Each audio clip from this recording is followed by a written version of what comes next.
Ada sebuah cerita menarik dari perjalanan karir Letjen Purnawirawan Sintong Panjaitan, mantan Komandan Kopasanda atau yang sekarang bernama Kopassus. Cerita menarik ini saat Sintong Panjaitan diremehkan anak buahnya di RPKAD atau Resimen Para Komando Angkatan Darat.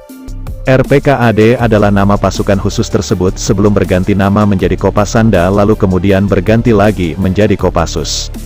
Seperti dikutip dari buku Sintong Panjaitan, Perjalanan Seorang Prajurit Para Komando Angkatan Darat, ketika itu Sintong yang masih perwira muda dan baru saja lulus dari Akademi Militer Nasional, AMN, diterjunkan ke Rimba Sulawesi untuk menumpas pemberontakan DITII Kahar Muzakar. Diterjunkannya para perwira muda lulusan AMN ini untuk menimba ilmu dari medan pertempuran sebenarnya.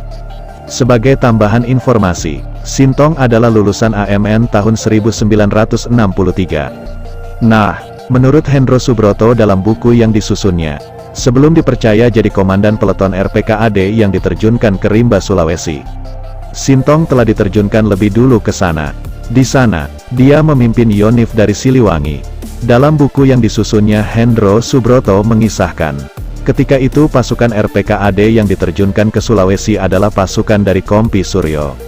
Nah, Sintong dipercaya jadi Komandan Peleton 1 Kompi Suryo yang merupakan bagian dari Batalion 3 RPKAD.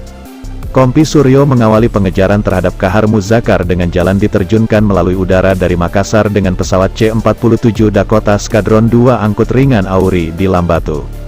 Sebelah selatan Danau Towuti, Sulawesi Selatan, Lambatu yang menjadi dropping zone. Hanya berjarak sekitar 2 km dengan perbatasan antara Sulawesi Selatan dan Tenggara. Kapten Suryo mendirikan markas Kompi dan gudang logistik di Lambatu. Ia memimpin operasi pasukan Baret Merah di Sulawesi Tenggara yang dikendalikan dari Sulawesi Selatan. Di antara 15 orang perwira lulusan AMN Angkatan tahun 1963 yang sedang menimba pengalaman tempur dalam operasi kilat, hanya Sintong yang ditunjuk menjadi Danton RPKAD, tulis Hendro Subroto dalam buku yang disusunnya.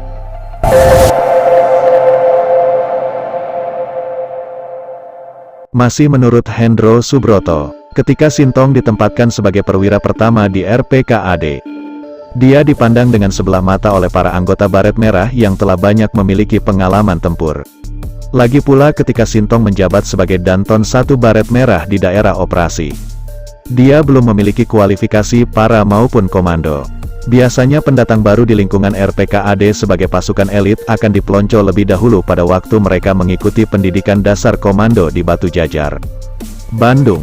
Walaupun pada waktu itu Sintong belum memiliki kualifikasi para maupun komando, sebagai seorang perwira lulusan AMN ia datang ke Kompi Suryo dengan penuh percaya diri.